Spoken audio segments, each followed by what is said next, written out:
현재에서는 제 기준으로는 하방뷰밖에는 보이지 않습니다. 그래서 저는 숏으로 대응할 생각이니까 분명히 말씀드리지만 롱 많이 갖고 계신 분들은 불안불안한 부분이기 때문에 익절 좀 하시고, 그리고 목 포지션인 분들 같은 경우에는 단타 기준으로 숏 진입해보는 거 충분히 고려해볼 만한 상황이다, 이렇게 정리해드릴 수 있겠습니다.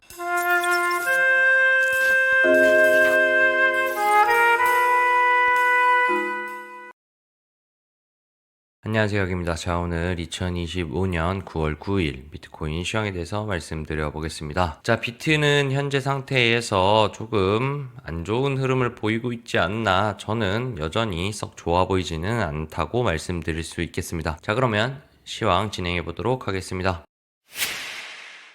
자, 우선 비트코인 조금 더 심플하게 보려고 합니다. 어제 제가 채널을 그려놨던 부분은 이렇게 그려놓고 리테스트 형태라고 보인다라고 말씀을 드렸었습니다. 자, 그런데 오늘 흐름을 보고 나니 조금 채널을 옮겨서 이 정도의 흐름으로 보는 게 조금 더 정확하지 않겠나. 왜냐면 이런 흐름이 조금 더 반응이 잘 맞는다, 이렇게 볼 수 있기 때문에 이렇게 옮겨놓고 보려고 해요. 그래서 이 채널을 기준으로 봤을 때 한번 해석을 해보려고 합니다. 자, 전체적으로 조금 큰 그림 부터 한번 볼게요. 기존에 말씀드렸던 이 하락하는 흐름을 상방 추세선 돌파를 해주면서 돌파해냈다. 즉, 이 하락에 대한 부분이 어느 정도 좀 마무리되는 게 아니겠는가 라고 말씀드렸었습니다. 자, 그런데 여기서부터 이제 판가름이 나겠죠. 이 한 파동이 마무리되었다면 둘 중에 하나가 나올 겁니다. 올라가서 상방 돌파를 해내고 기존의 고점을 뚫어내면서 신고가를 위한 랠리가 진행이 되던지, 아니면 한 발 올랐다가 한 번 더 빠지기 시작하면서 A파, B파, C파로 진행되는 하락의 한 파동이 추가적으로 나오던지, 이렇게 두 가지의 흐름으로 만들어질 것 같다라고 말씀드렸고, 그런 상태에서 저는 공통 롱 구간을 말씀드리고, 이 자리를 기준으로 이 자리만 안 깨면 단기 롱 플러스 공통 롱 구간이 나올 것 같다라고 말씀을 드렸었습니다. 그래서 짚어드렸던 자리가 반등의 영역으로 본다고 하면 여기가 1차 자리, 2차 자리가 있을 거다. 1차에서 저항받는다면 약세장, 그리고 2차까지는 일반적인 되돌림, 그리고 2차까지 단박에 강하게 뚫어내버리고 안착한다면 고점을 따라가는 새로운 파동의 시작이 될 수도 있겠다라고 말씀을 드렸었습니다. 그렇게 쭉 브리핑을 드리고 제가 이때 저항을 맞는 걸 보고 뭐라고 말씀드렸냐면 좋지 않아 보입니다. 이 자리가 깨진다면, 그리고 저점이 낮아진다면 좋지 않아 보여요. 상승하는 추세를 유지해야 될 것 같습니다 라고 말씀드렸는데, 일요일 아침에 추세를 돌파해냈다. 그래서 저는 숏으로 보겠다라고 말씀을 드렸었죠. 그리고 어제 말씀드린 부분이 이 채널을 재진입하지 않는다면 저는 숏 우세라고 본다라고 말씀드렸습니다. 자, 그리고 현재 상태. 자, 우선 채널을 옮기기 전에 기준으로 봤을 때도 우선 채널 하단 밖에 있습니다. 현재 얘도 그렇고요. 안으로 들어올려다 실패하고 빠지고 있는 모습을 보입니다. 그렇기 때문에 현재 상태에서만 봐도 좋지는 않아요. 이 상태로만 봐도 좋지 않고, 또 오늘 제가 말씀드린 옮겨진 추세로 볼 때에도 여기에서 하락하는 추세가 좀 더 강했고 튀어 오르려고 바닥 다졌는데 두 번째 두드렸어요. 두드리는 빈도가 빨라졌다는 건 힘이 조금 모자란다고 보이고, 그럼에도 불구하고 올려냈습니다. 올려냈고 조금 강하게 올라왔어요. 이 말은 이때 쥐어짜서 힘을 만들어냈으니까 이 추세를 살려서 이 고점을 따줬어야 한다라는 겁니다. 그래서 제가 어제 방에다 브리핑 드린 부분은 뭐였냐면, 만약에 올라간다면 여기를 살려서 이런 식으로 올라줘서 이 2차 자리까지 가주는 게 좋겠다. 만약에 이 흐름을 좋게 지켜준다면 이런 2차 자리까지 노려볼 수 있겠다라고 말씀을 드렸는데, 하지만 현재 상태에서는 이 기회를 살리지 못하고 있는 것으로 보여요. 즉, 한번 튕기고 힘 모아서 쥐어짜서 여기까지 올라왔는데 중단 저항 받고 다시 한번 채널 하단을 왔다라는 건 제 기준으로 봤을 때 하방 이탈할 가능성이 조금 더 높아 보입니다. 자, 그래서 만약에 이 채널이 하락 이탈을 한다고 하면 채널 기준으로 봤을 때 한번 채널 상하단을 흔들어 줬고 다시 한번 바닥을 다졌는데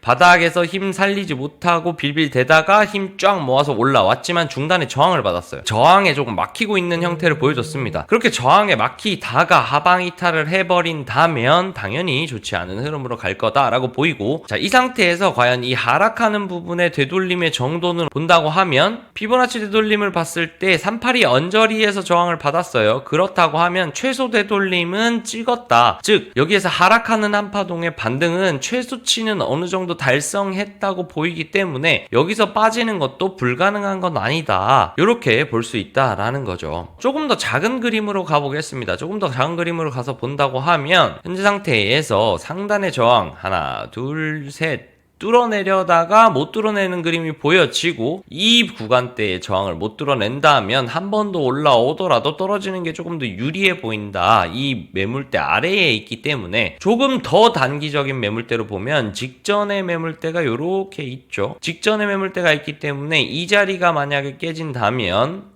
다시 올라오더라도 매물대는 저항으로 작용할 가능성이 높습니다. 그리고 채널 바뀌기 때문에 리테스트 영역 안에서 움직인다면 숏이 더 들어올 거고, 여기서 단기롱 받은 사람들도 아마 이런 자리에서는 매도를 하겠죠. 그렇게 되면 빠르고 강하게 이 채널 안으로 못 들어왔을 때 하방 압력을 훨씬 많이 받게 될 겁니다. 그러면 현재 상태에서 작은 봉으로 봐도 이 자리가 뚫리는 건 굉장히 안 좋아 보이는 자리고, 더불어서 큰 봉으로 봤을 때에도 하락하는 부분에 대해서 되돌림을 줬을 때 최소치는 충족했고, 단기적인 채널링으로 봤을 때에도 중요한 자리에 걸려 있지만 힘이 좋아 보이지는 않아요. 전반적으로 봤을 때 그래서 저는 여전히 채널이 옮겨졌을 때 이 채널 안에 있다곤 하지만 이 채널 안에서의 하단 부분에 있어서 약세 형태라고 보여서 저는 여전히 단기적으로도 중기적으로도 하방이 유리하지 않겠는가라고 현재 생각하고 있습니다. 이 부분이 조금 어려웠어요. 저도 이 부분을 볼 때 조금 헷갈려 하기는 했었습니다만, 현재 상태에서 시간이 좀 지나고 보니 이 상태로 본다고 하면 오늘 제가 말씀드린 해석을 기반으로 하방이 훨씬 유리해 보인다라고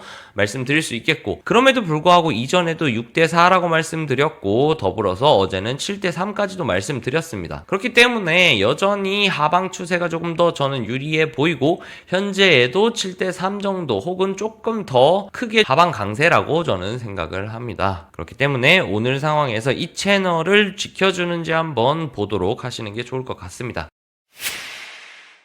자, 오랜만에 도미넌스 체크 한번 해보도록 하겠습니다. 어제 도미넌스의 흐름이 조금 의아하기는 했어요. 왜냐하면 전체적으로 하락하고 있는 흐름, 즉 비트도 빠지고 이더도 빠지는데 유독 알트가 도미넌스를 많이 받아먹으면서 많은 상승이 있었습니다. 그런데 보통 이런 경우 비트가 불안하고 이더도 불안한 상황이라면 알트가 가기는 쉽지는 않은데, 어떤 이유 때문에 조금 올라왔는지는 모르겠지만 현재 상태에서는 알트 도미넌스가 상승해줬다는 게 특이점이 있다라고 볼 수 있을 것 같고, 더불어서 알트의 도미넌스도 지금 돌파하지 못했던 고점 자리들을 도전하고 있는 상황입니다. 그래서 이 자리 뚫리는지 봐야 될 것 같은데, 현재 비트도 하방세고 이더도 하방세이기 때문에 알트도 이 고점을 뚫어내긴 쉽지 않지 않나라는 생각이 조금 들기는 해요. 그래서 알트 어제 상승에 조금 수익을 나셨다면 다시 한번 말씀드리지만 어느 정도 챙겨 놓는 것도 나쁘지 않겠다. 익절은 언제나 옳다라고 말씀드릴 수 있겠습니다.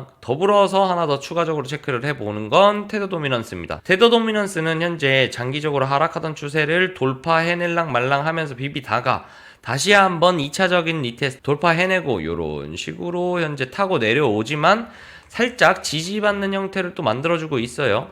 제가 이전에 뭐라고 말씀드렸냐면 이 하락하는 추세가 돌파가 났을 경우에 5%대까지도 갈 수 있을 가능성이 충분히 있다. 그렇기 때문에 이 하방 추세를 명확하게 돌파해냈다면 많이 조심해야 된다라고 말씀을 드렸죠. 여전히 이 하방 추세를 돌파해낸 상태라고 한다면, 여기에서 반전을 만들어 준다면 테더도 5%까지도 갈 수 있는 여력이 충분히 생깁니다. 그렇기 때문에 현재 상태에서는 여전히 비트에도 알트에도 이더에도 마냥 눌롱을 타기에는 불안감이 확실히 있는 장이에요. 그렇기 때문에 롱을 타시기보다는 현재는 저는 숏이 훨씬 더 유리하다라고 조금 보고 있는 입장이다 보니까 정리를 좀 잘 하셔야겠습니다. 그래서 테더 도미넌스의 이 리스크 부분 한번 체크해두고 염두해 두셨으면 좋겠습니다. 자, 이렇게 오늘 영상을 조금 정리를 해볼게요. 중기뷰로 봤을 때도 단기뷰로 봤을 때도 현재 상태에서는 저는 여전히 하방이 유리하다 생각한다. 기존 6대4였던 것이 지금은 7대3까지 진행되면서 조금 더 점점 더 하락하는 흐름이 강해지고 있다라고 생각을 하고, 제가 잘못 봤나 싶었던 채널 기준으로 봤을 때에도 그 채널을 수정했음에도 불구하고 현재에도 하방이 유리해 보인다라는 건 현재에서는 제 기준으로는 하방뷰밖에는 보이지 않습니다. 그래서 저는 숏으로 대응할 생각이니까 분명히 말씀드리지만 롱 많이 갖고 계신 분들은 불안불안한 부분이기 때문에 익절 좀 하시고, 그리고 무포지션인 분들 같은 경우에는 단타 기준으로 숏 진입해보는 거 충분히 고려해볼 만한 상황이다, 이렇게 정리해드릴 수 있겠습니다. 제가 요 며칠 좀 보면서 이 구간이 좀 어렵기는 했었거든요. 그 전에는 아시다시피 거의 3달 가까이를 거의 다 맞춰왔습니다. 그런데 요 부분이 조금 해석에 헷갈렸었는데 어제 흐름 조금 쉬면서 확실히 조금 그림이 잡히는 것 같아요. 그래서 이 부분으로 봤을 때 조금 자신있게 말씀드릴 수 있는 건 아마 숏이 좀 더 유리해 보이지 않겠는가, 이 부분은 조금 지금에는